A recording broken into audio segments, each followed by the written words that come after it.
Queridos irmãos, estamos iniciando o programa Atualidade Espírita desta semana.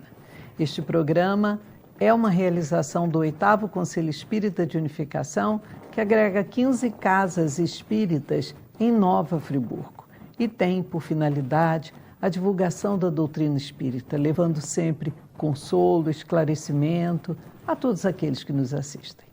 E o nosso convidado de hoje é o querido irmão Rogério Alves da Silva.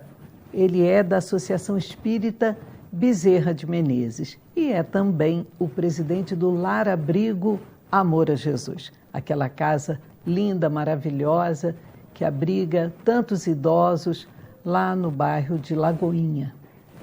E nós estamos trazendo aqui com o Rogério um tema muito interessante, um tema muito propício. A força da vontade. Esse tema nos remete também à fé, a essa vontade de levar a cabo as coisas, terminar os empreendimentos, bastante interessante.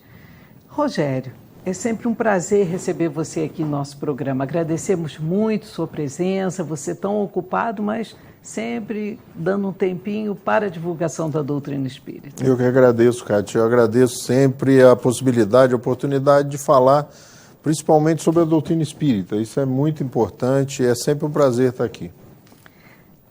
E nós vamos iniciar pedindo a você que nos explique sobre o tema de hoje, que tem a ver com o capítulo 19 do Evangelho segundo o Espiritismo, a fé que transporta montanhas. Faça para nós essa relação e dê uma explicação sobre este capítulo.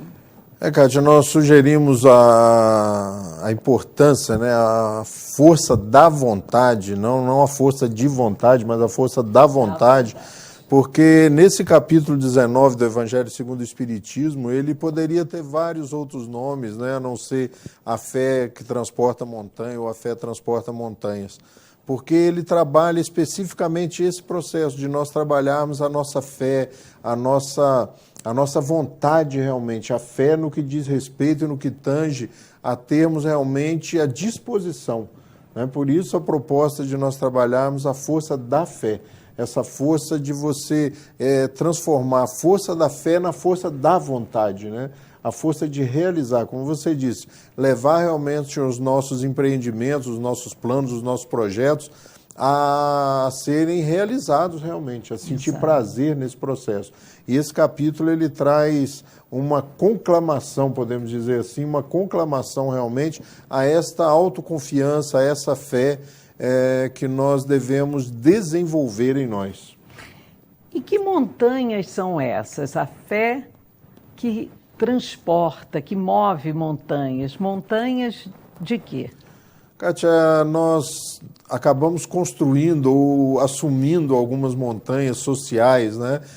Uma é a falta de tempo, né? Olha, infelizmente, eu gosto muito, acho muito bom, acho muito bonito, mas eu não tenho tempo. Minha vida é uma correria e a gente começa a adotar alguns chavões, algumas desculpas sociais, assim, para criar essas montanhas, né? Então, mover essas montanhas na proposta de Jesus e dos Espíritos Superiores é que nós realmente comecemos a enfrentar essas colocações que nós fazemos, porque quem faz o tempo somos nós mesmos, né?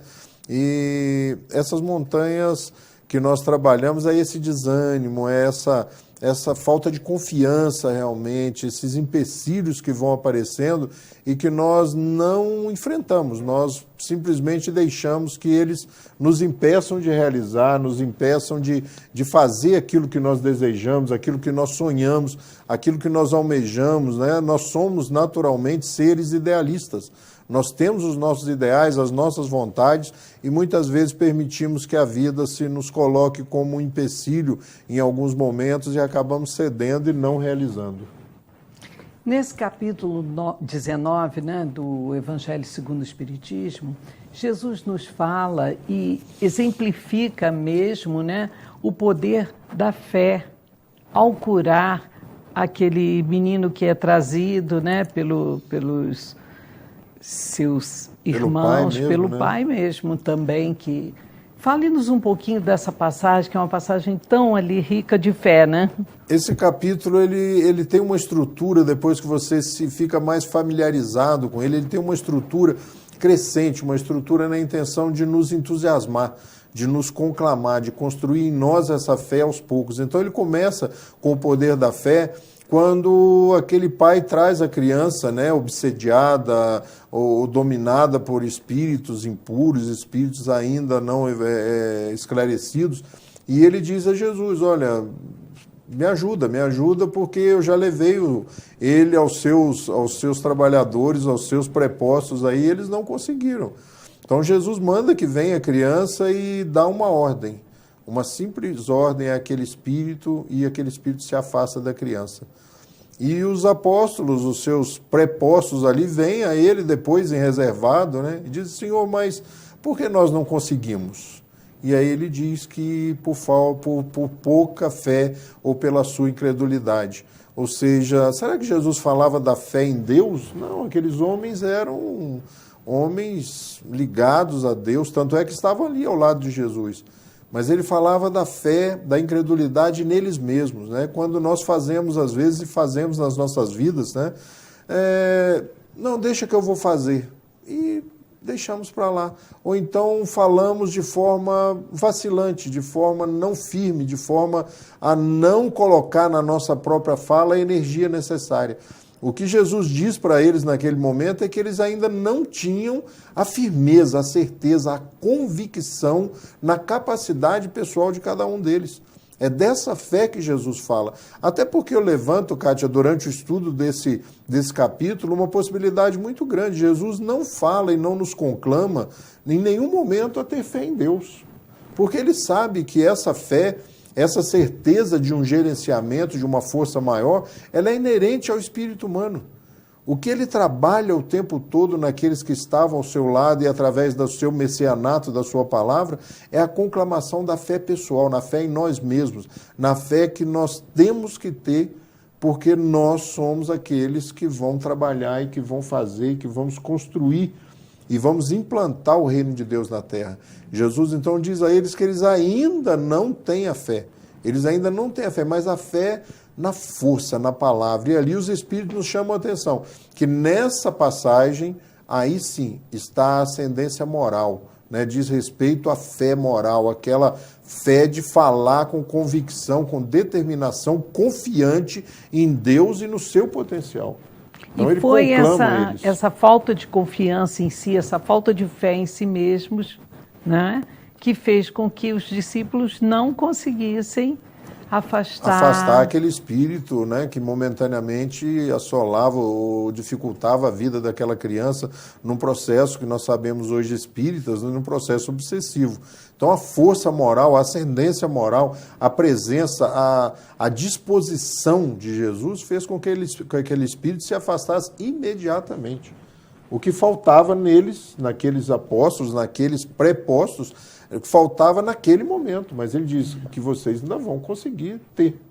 Né? Então o capítulo começa com essa passagem, com essa colocação do trabalho dessa fé moral, dessa fé de nós termos a convicção, de termos a certeza de que não estamos sozinhos e que quando falamos realmente do fundo do coração, nós conseguimos colocar um peso, imprimir um peso maior às nossas colocações, às nossas conclamações. E nós vamos absorvendo ao longo deste capítulo para nós, para a nossa vida, né? Como eu disse, é um encorajamento. Ele começa a falar dessa fé, né? Porque Jesus afirma, a fé em Deus é imprescindível. A fé nesse gerenciamento, nessa estrutura organizacional, né, do universo, ela é primordial. Acreditar em Deus é primordial, mas muitas vezes nós acreditamos em Deus, mas não acreditamos nos nossos próprios potenciais que estão em nós em germe. Estão em nós naturalmente, e cabe a nós, a cada um de nós, desenvolvermos isso, fazer com que esses potenciais, que essas forças germinem para que nós possamos produzir. E aí não conseguimos transportar as montanhas. E aí qualquer morrinho, qualquer montinho impede torna... a gente, até porque a gente às vezes troca, né? Faz umas trocas bobas que depois vem aquele arrependimento. Não vai na hora, não faz na hora, e depois, quando passou a oportunidade, a gente automaticamente se arrepende de não ter aceitado o convite. Rogério, do ponto de vista religioso, como nós podemos entender a fé? A fé é um conjunto, a fé do ponto de vista religioso é um conjunto de preceitos, de dogmas, de uma estrutura, né, onde se propõe que nós possamos crer naquilo. Cada religião tem a sua estrutura de fé, cada religião tem o seu processo dogmático, a sua proposta, né? E o conceito religioso é esse, e ele é importante para que nós consigamos estabelecer ou restabelecer esse contato, esse vínculo com a divindade. Ele é importante, porque é através desta proposta ou destas propostas religiosas que nós vamos restabelecer esses vínculos que muitas vezes deixamos romper. Então, cada religião tem a sua proposta, mas esse capítulo ele vai mais fundo, ele vai realmente fazer a proposta de que nós compreendamos o princípio de tudo, o princípio dessas propostas, que não vão se diferenciar nos seus princípios, mas sim na sua forma de se propor. As finalidades e os objetivos são os mesmos, né? Todos nós chegaremos lá, independente de qual religião tenhamos escolhido. Isso é muito importante porque nós não podemos começar a acreditar que nós espíritas estamos no caminho certo. Assim como os nossos irmãos também não devem acreditar que estão no caminho certo. Todos nós estamos trilhando um só caminho. Agora, cada um tem a liberdade, através do livre-arbítrio, de escolher e suprir as suas necessidades, atender as suas necessidades nessa caminhada. Mas a certeza é uma só, que todos nós, independentemente do caminho que escolhamos, nós vamos chegar no mesmo objetivo, que é compreender, que é entender, que é nos aproximarmos ou nos reaproximarmos, nos religarmos à divindade. E aí, você falou bem, a doutrina espírita não pode entender que o nosso caminho é o único, é o certo. Mas aí nós falamos da fé raciocinada, que é a proposta da doutrina espírita. Então, fala um pouquinho para a gente sobre essa fé cega e a fé raciocinada. Esse capítulo ele começa propondo isso, né? Ele propõe uma análise sobre o tipo de fé que você tem na concepção religiosa. Ou seja, a fé cega é aquela que não coloca nada à prova, que ela aceita tudo do jeito que vem, ou pedindo realmente ao homem que abra mão dos seus maiores atributos, que é a razão, que é essa possibilidade de pesquisa, de procurar saber, de entender, de racionalizar. Mas existem princípios e propostas religiosas que ainda imprimem esse processo da fé cega, sem a comprovação, sem estar aliado à ciência, sem estar satisfazendo as necessidades realmente intelectuais e essenciais das suas propostas. E, por outro lado, a fé raciocinada, que é aquela fé hoje que nós começamos a perceber que não só dentro da doutrina espírita, mas em todas as outras religiões, começa a haver uma nova relação das pessoas com os princípios e com as propostas religiosas. Os jovens chegam nas casas religiosas, independentemente de qual seja a casa, e começam a questionar, e começam a colocar em xeque alguns conceitos, algumas propostas, o que faz ou o que fez com que os seus dirigentes começassem a ter uma outra linguagem, uma outra proposta mais a satisfazer essa necessidade de nós racionalizarmos. Então eu acredito, Cátia, que quando os espíritos dizem a Kardec que o espiritismo não é a religião do futuro, mas sim o futuro das religiões, é o que nós começamos a perceber hoje, que as religiões começam a ter uma outra postura, uma outra relação com aqueles que a procuram, com aqueles que estão nos seus quadros de adeptos, de crentes, começam a perceber e a permitir que haja um relacionamento mais aberto, conversas, contestações, pesquisas, entendimentos, ampliações dos conceitos e dos valores evangélicos, porque hoje é muito comum, né? Eu tenho amigos, irmãos, parentes que são de outras religiões e eu percebo estudos bíblicos, estudos evangélicos, e as pessoas realmente estão começando a racionalizar esses conceitos, porque, como eu disse, o evangelho é um só, a mensagem cristã é uma só. Então nós vamos chegar a um ponto onde nós vamos começar a unificar esses valores, esses conceitos. E aí, muitas vezes, a gente até se surpreende, porque estávamos acostumados com uma outra fala e achamos, nossa, vai ser essa fala, isso é espiritismo, não é? É o nosso lado espiritual se fazendo presente. Eu acho que quando você começa a perceber realmente as finalidades do espiritismo, você começa a ver as outras pessoas, as outras religiões, as outras propostas como um caminho e começa a aprender a respeitar essas pessoas pelas escolhas que fizeram, porque elas estão tentando. E isso nós temos que trazer bem claro que o espiritismo não é o único caminho, assim como eu afirmei agora há pouco, as outras religiões também não são o caminho exclusivo. Existem vários caminhos. Há algum tempo atrás eu ouvi uma afirmação, acho que eu já coloquei até aqui num outro programa, né, de uma entidade espiritual ligada a Umbanda, que me disse o seguinte, todos nós vamos à praça, mas cada um escolhe por onde ir. Ou seja, o objetivo é um só, né, e nós temos que começar a abrir esse leque de escolhas. Nós somos tão diferentes, Kátia, como nós poderíamos ter uma única religião? Como nós poderíamos trilhar um só caminho, quando somos tão diferentes? Resultados na proposta do Espiritismo, resultado do processo evolutivo trazido, angariado, construído através das sucessivas reencarnações.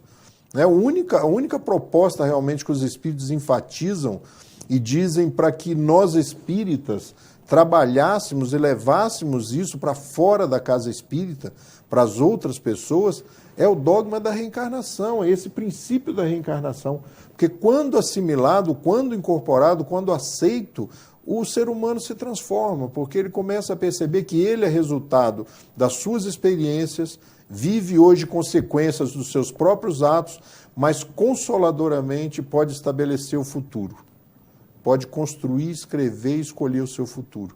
Porque viveremos lá na frente o que nós escolhemos fazer hoje. As consequências com mais serão... responsabilidade, né? É um processo de libertação, né?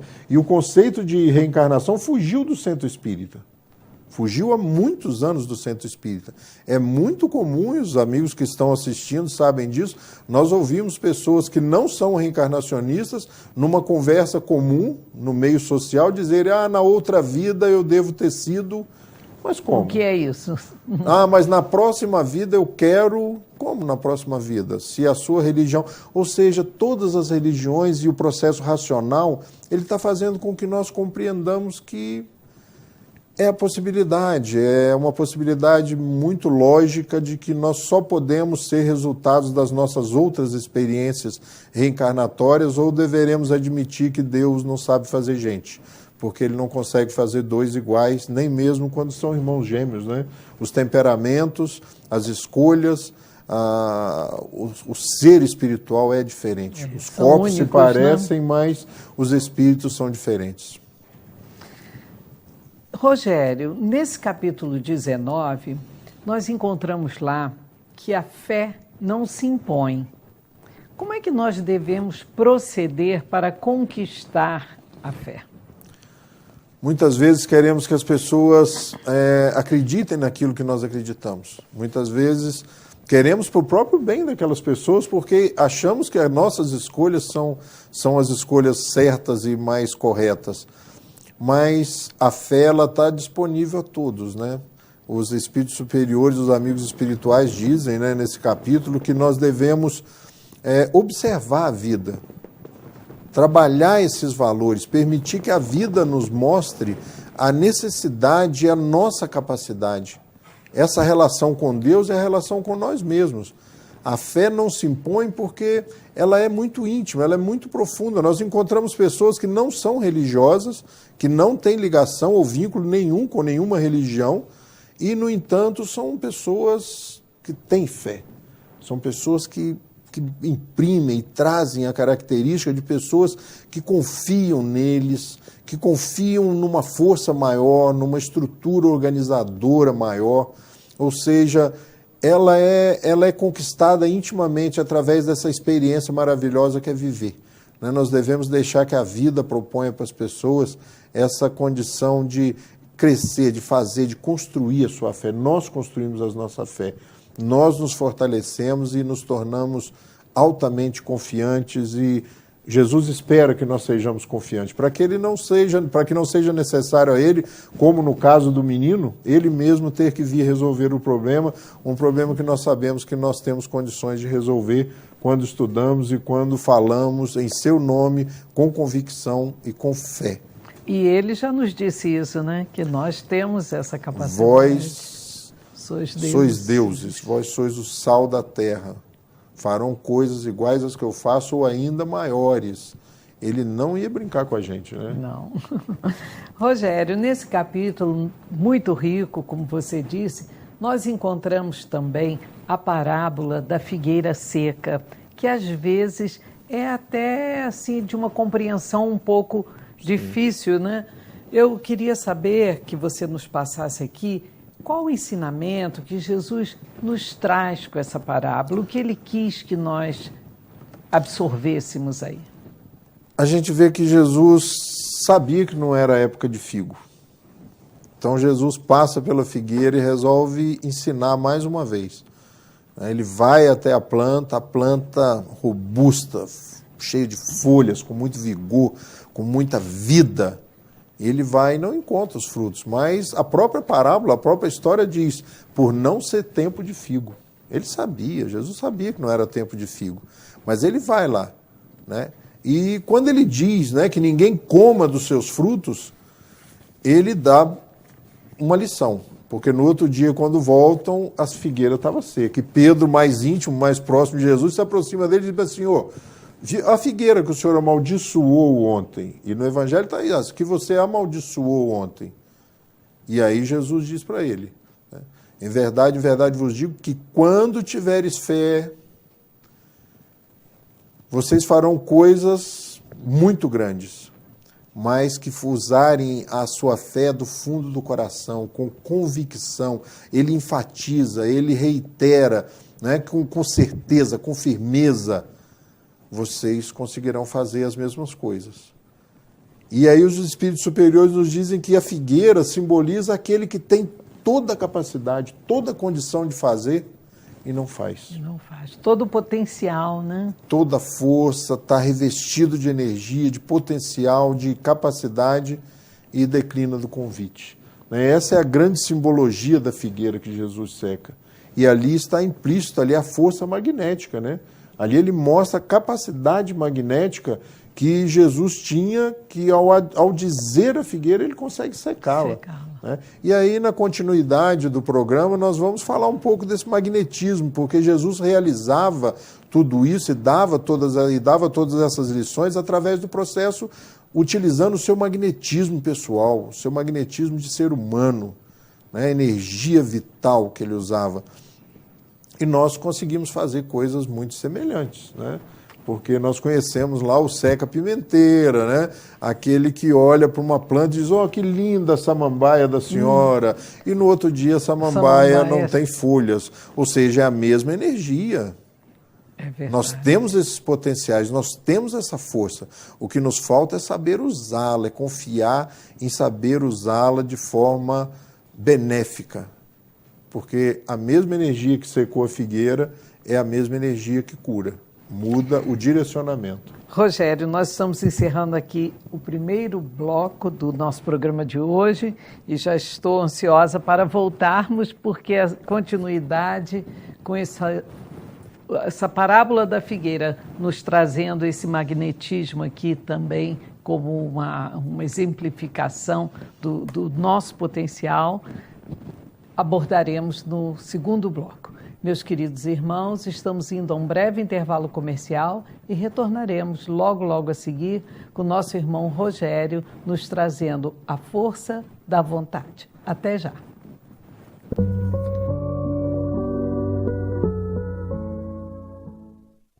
Nogueira Plantas, a sua melhor escolha na ambientação de jardins e interiores. O que você procura para dar aquele toque especial nos mais diversos ambientes ou simplesmente presentear quem ama. Ligue ou venha nos visitar. Nogueira Plantas, Rua Dom João VI, 475 no Cônego, 2528-3030. Para baixar o aplicativo da TV Zoom, entre na Google Play se o seu dispositivo for Android ou na App Store se você estiver usando o iOS. No campo de busca, digite TV Zoom e ache o nosso ícone. Clique no botão para baixar e aguarde a instalação. Pronto! O seu aplicativo TV Zoom já está pronto para você usar. Abra o aplicativo e veja o ícone ao vivo. Clicando nele, você assiste a nossa programação em tempo real, em qualquer lugar, 24 horas por dia. No ícone Vídeos, você assiste matérias do Zoom TV Jornal e programas exibidos durante a semana. Em Notícias, você confere informações sobre o mundo, Brasil e Nova Friburgo. E no botão Envie, você pode nos enviar fotos e vídeos diretamente do seu celular ou tablet. Baixe agora e descubra muito mais opções no seu aplicativo TV Zoom.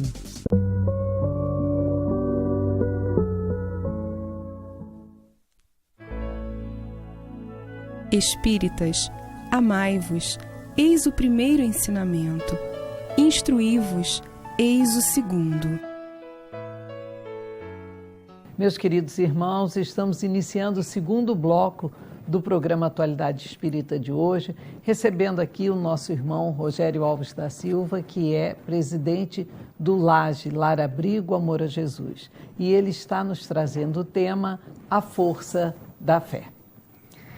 Ainda no primeiro bloco, nós começamos a falar sobre a parábola da figueira seca, e Jesus fala e exemplifica o poder da fé através do seu magnetismo pessoal. Nessa parábola ele nos mostra isso.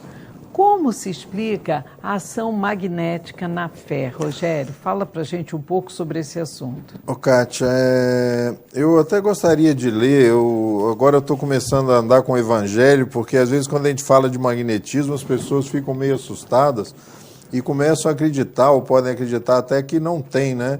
Então, o que eu estava dizendo de Jesus enfatizar nessa parábola, totalmente diferente da primeira, onde ele diz só se quando vocês tiverem a fé do tamanho de um grão de mostarda, dirão essa montanha, tira-te daí, né, e ela vai obedecer. Aqui não, aqui ele fala assim, ó, tira-te daí, lança-te ao mar, mas sem hesitar no seu coração.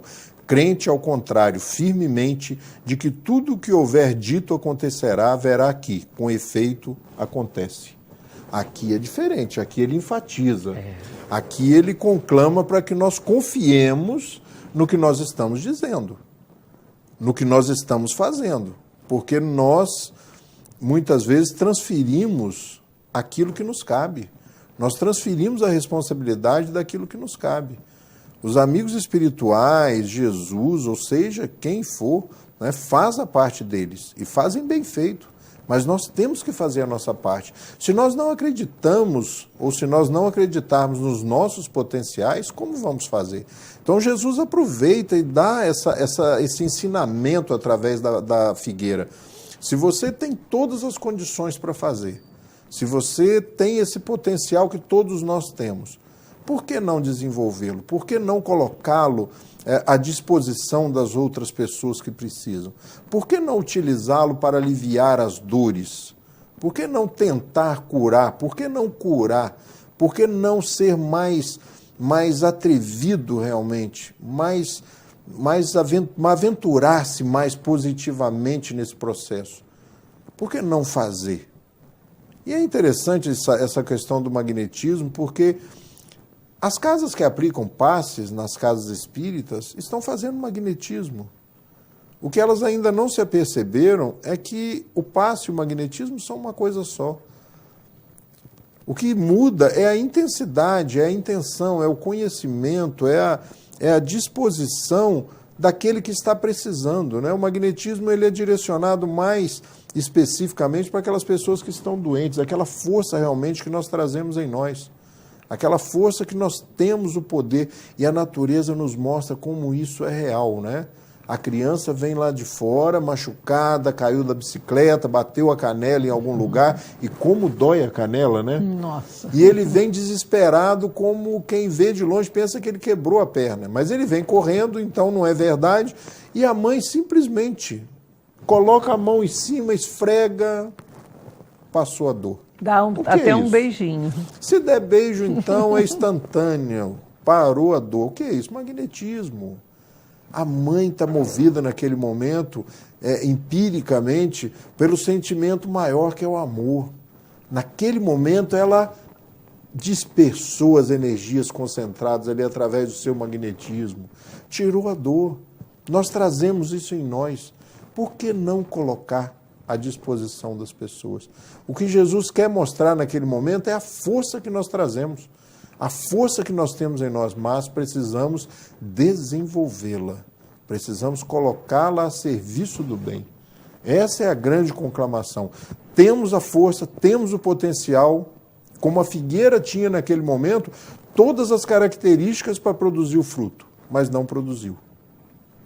Então chegará o momento em que todas essas seitas, em que todas essas propostas que não levam o homem a lugar nenhum, que não produzem, finalmente serão eliminadas pelo próprio processo da razão.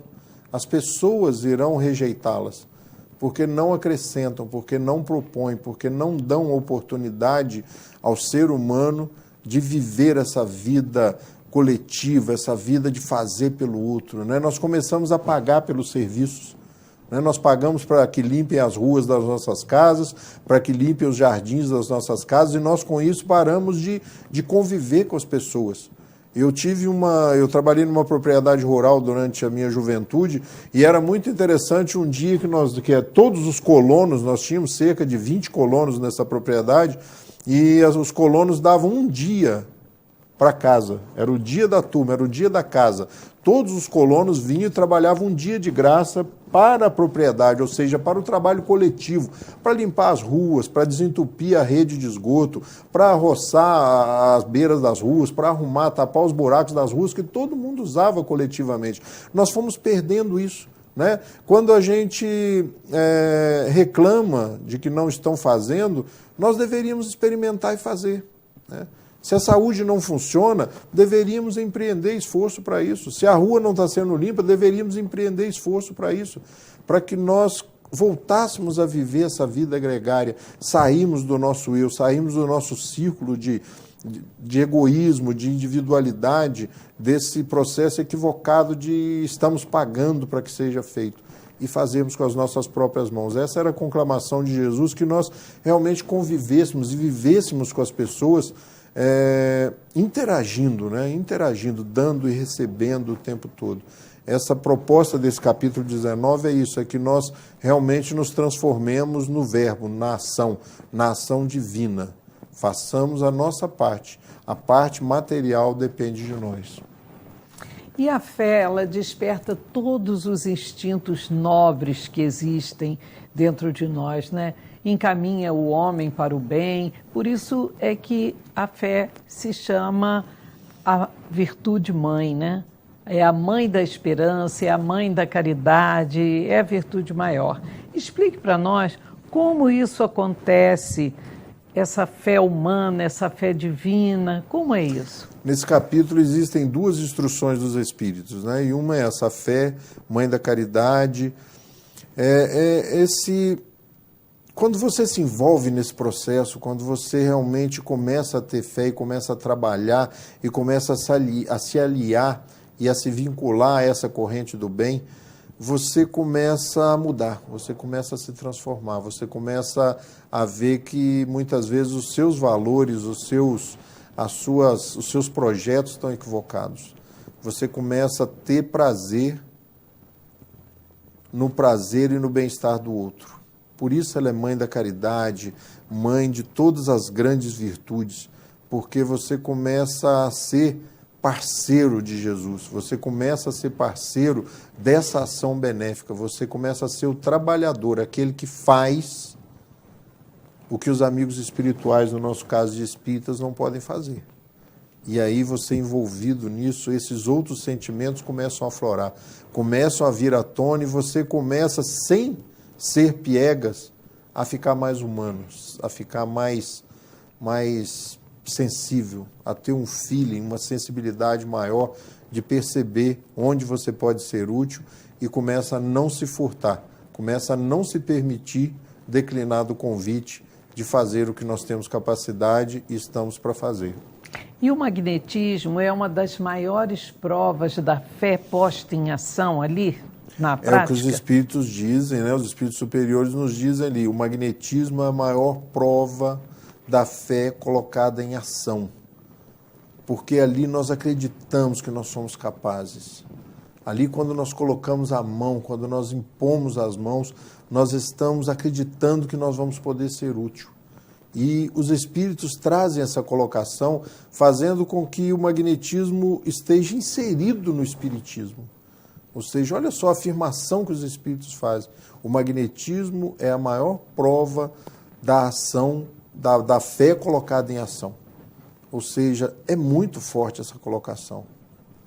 Esse magnetismo que nós temos, fazemos, praticamos, sem muitas vezes nos apercebermos, sem muitas vezes não nos damos conta. Né? Aquela pessoa que chega na casa espírita, no nosso caso de espíritas, e se senta, está sentado à nossa frente e pede um passe. E nós nos colocamos à sua frente, impomos as mãos e aplicamos o passe e a pessoa diz, obrigado, eu melhorei. O que é isso? Magnetismo, nós já fazemos, mas nós temos alguns problemas com as terminologias, né? Aquela rezadora lá, aquela benzedeira, aquela senhora que reza, que você, né, antigamente tinha muito isso, hoje é mais raro, mas nas cidades de interior, nos lugares mais afastados, né, que vai lá e quebra o galinho de arruda e reza, é magnetismo. Aquelas pessoas que estão aplicando o jorei, que estão aplicando o reiki, é magnetismo. Quando você tira a dor, quando você se propõe, é magnetismo. Dê o nome que dê, mas é magnetismo. Nós somos seres espirituais, mas quando encarnados temos essa capacidade de exteriorizar essas energias em benefício do outro.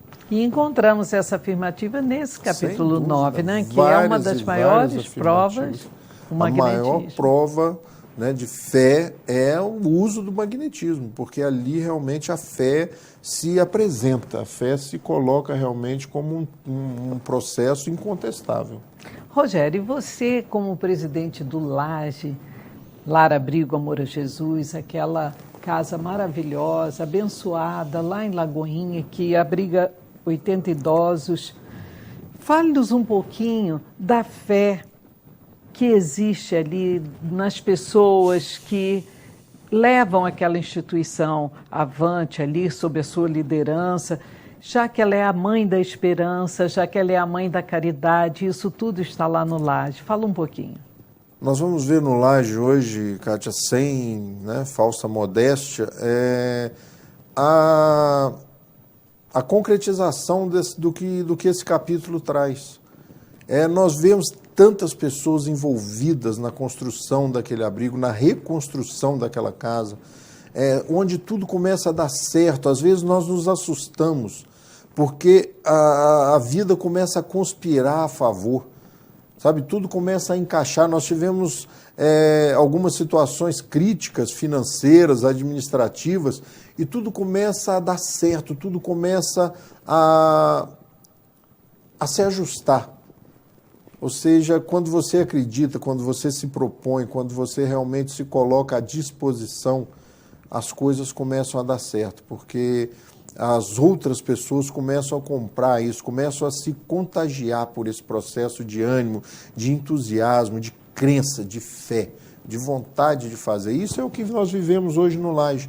Coisas que há algum tempo atrás era impossível de se pensar, de se cogitar, nós estamos realizando, a casa está conseguindo realizar.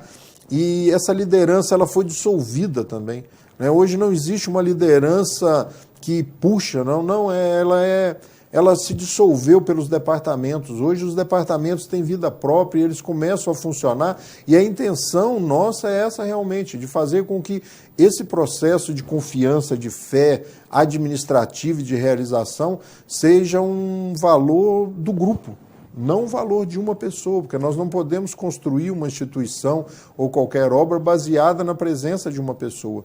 O que nós fazemos hoje, fazemos força para conseguir, é caracterizar, despersonalizar esse processo, fazer com que as pessoas que estão lá realmente acreditem que são capazes de realizar em qualquer circunstância. E nós tivemos agora, no último domingo, o Yakisoba, que foi um sucesso total. Estamos tendo várias obras, reformas. Fale um pouquinho nesses minutos finais. O Yakisoba foi uma mostra da fé, né? Nós realmente estávamos preparando uma festa para mais ou menos 2.000 pessoas. Choveu na quinta, na sexta, no sábado, eu recebi mais de 50 mensagens animadoras, assim, tipo, não é melhor cancelar a festa? Rogério, como é que nós vamos fazer uma festa com esse tempo? Você vai jogar tudo fora, você não está vendo, olha só, a previsão é que chova no domingo. Ou assim, você tem um plano B? Eu falei, não, já é difícil fazer um plano A, como é que eu vou fazer o plano B? Né? Chuva eu ainda não aprendi a cuidar ou parar ou fazer chover. E fizemos a festa e domingo de manhã nós tivemos nenhuma surpresa, porque em todos esses eventos, em todos esses anos, nós nunca perdemos um evento por causa do tempo. Foi um dia lindo de sol e ela deu um retorno muito grande. 1.540 yakisobas foram servidos na instituição. Nós arrecadamos aproximadamente R$40 mil livre, só numa tarde, numa festa, contando com os músicos, contando com o grupo inteiro, com a equipe do Laje trabalhando realmente confiante. Então, é acreditar, é fazer a nossa parte, que eu acho que os amigos fazem a parte deles, né? E as obras estão acontecendo. Nós estamos reformando o pavilhão misto, que era o pavilhão que ainda estava bem deteriorado, era o mais sofrido. Nós estamos reformando, fazendo obras realmente que chamam a atenção de quem vai ao Laje, porque são obras definitivas, né? Está proibido dentro da instituição o puxadinho, o jeitinho, o telhadinho, não tem isso lá. É obra realmente para ficar, para serem usadas durante muitos anos. E isso tudo acreditando no nosso potencial, acreditando na comunidade friburguense. As pessoas estão chegando, as pessoas estão se aproximando, os empresários, as pessoas, né? Porque muitas vezes quando a gente fala em responsabilidade social, a gente pensa logo na empresa, mas não é de empresa que a gente fala das pessoas. Se o dono da empresa não tiver a característica e querer ter esse compromisso com a responsabilidade social, a empresa não faz sozinha. Então, o que nós temos são pessoas convencidas, motivadas, entusiasmadas, animadas, com vontade de realizar e fazer de forma diferente. O que acontece no Laje hoje é uma experiência que está mudando a minha vida, porque eu nem sabia que nós éramos capazes de realizar tanta coisa. E coloca realmente como testemunho o capítulo 19. Quando nós acreditamos e nos colocamos à disposição para fazer, as coisas acontecem. E convidamos aos nossos irmãos e amigos telespectadores que compareçam, visitem, o Laje está aberto sempre, não é, Rogério? O portão no Laje serve só para que alguns idosos que sofrem de algumas demências não saiam, mas para entrar não tem horário, estejam à vontade. Convite à comunidade friburguense, a todos. Vá lá, vá ver o Laje, conhecer, ver o que está sendo feito, ver onde o seu dinheiro está sendo empregado, como está sendo empregado, opine, critique. Nós estamos lá para aprender. Vamos fazer junto. O convite é de coração. O Laje é da comunidade friburguense. Agradecemos muito sua presença aqui no programa, mais uma vez, trazendo esses ensinamentos, esses esclarecimentos e essas notícias maravilhosas sobre o Laje que nos enchem de alegria de termos uma casa aqui em Friburgo como essa. Muito obrigada, Rogério. Eu que agradeço, Cátia, mais uma vez. Meus queridos irmãos, estamos encerrando o programa Atualidade Espírita de hoje. Lembrando a todos que visitem o Laje, Lar Abrigo Amor a Jesus. Lá vivem 80 idosos que aguardam por nós. Tenham todos uma semana muito feliz, de muita paz, com Deus nosso Pai nos amparando sempre e Jesus, mestre amigo, caminhando ao nosso lado. Até o próximo programa.